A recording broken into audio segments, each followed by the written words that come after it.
Hello everyone! Yesterday morning we got another exciting update on Hyrule Warriors Age of Calamity. This time we got to see a whole 13 minutes of real gameplay and a second trailer. I don't have much of anything to say about the trailer, so it's just the gameplay today. And without further ado, here is the Mushu Kitty analysis.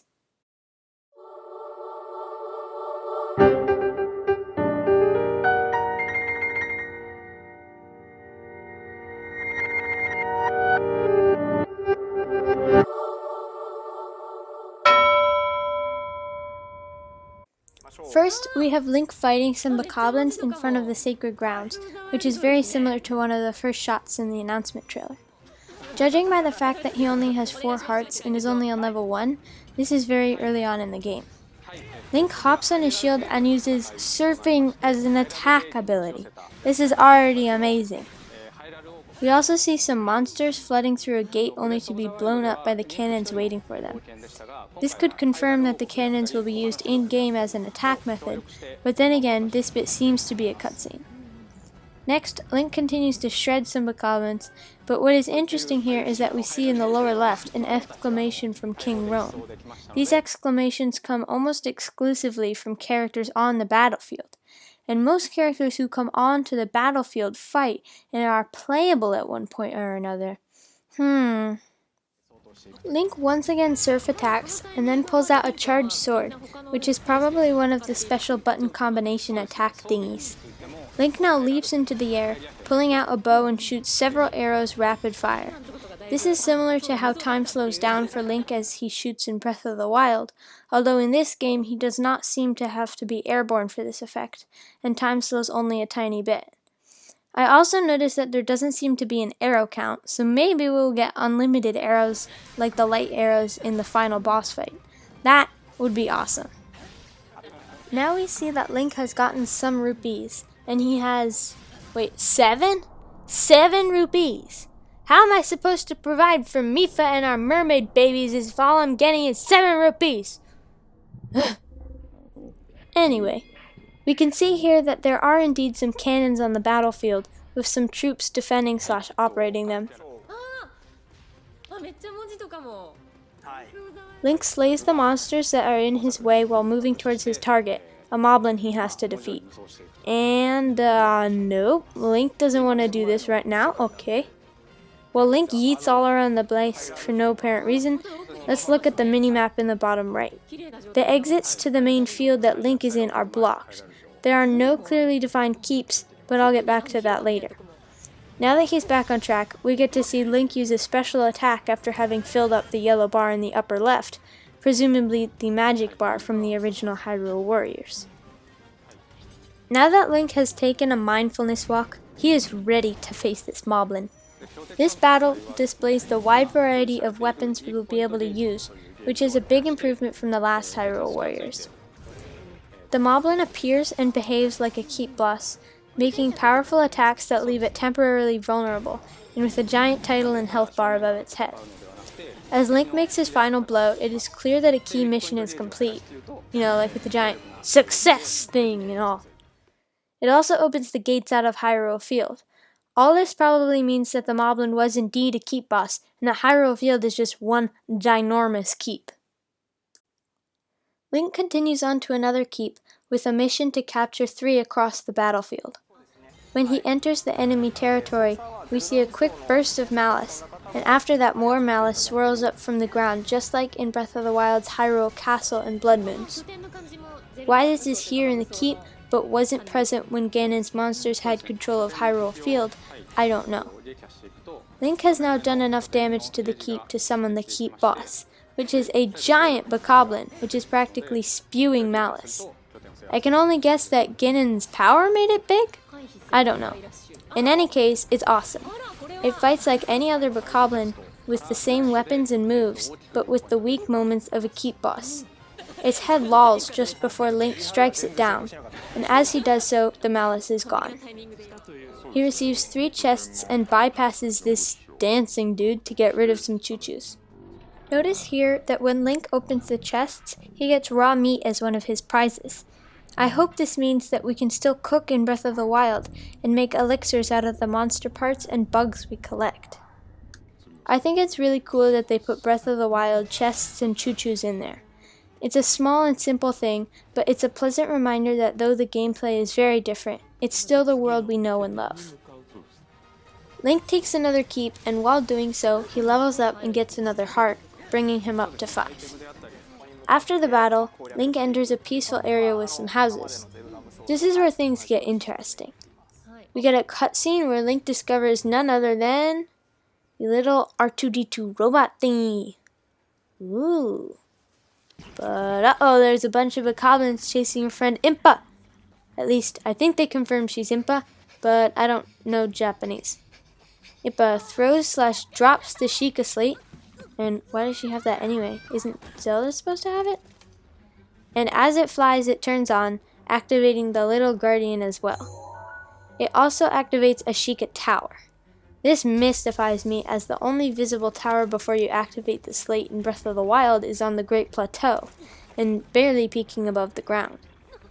I compared Link's minimap directly before and after the cutscene to the map in Breath of the Wild, and this tower here could only be Central Tower.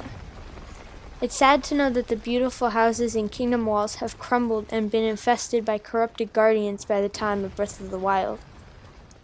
The little guardian makes a very R2-D2 sound, which could be a greeting, and proceeds to follow Link around as he fights.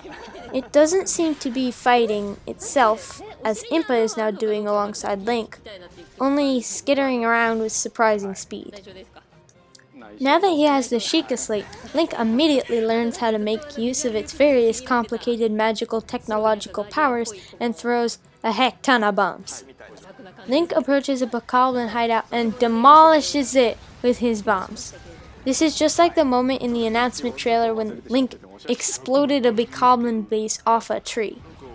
I am super excited for the destruction, and I hope we can bash that Archer Tower as well, but I am worried that we will be able to destroy our own structures too. It would be an awesome mechanic that would make the game feel so much more real, but I'm starting to think that maybe some of those ruins in Breath of the Wild weren't entirely Ganon's fault. Next, Link walks by a bokoblin garbage pile and uses another one of his sudden Sheikah skills to raise a cryonis block out of dry ground, somehow, and it shoots him into the air to shoot some more rapid-fire bomb arrows. As he runs here, we see this weird tent thing with the royal crest. I don't know what that's about. In the next keep, Link ignites a massive bomb barrel on the scale of the new giant bokoblins. A giant bokoblin in fact appears as the keep boss, but this time it has signals over its head telling Link which runes he should use to attack, and when. Perhaps when he uses runes when indicated, it deals extra damage. When the player pulls up a menu to switch runes, however, the only options are cryonis and bombs. Maybe, as the Sheikah Slate is somewhat broken still, we have to recover the other runes over the course of the game. Link proceeds to save a Hyrulean soldier from a bokoblin.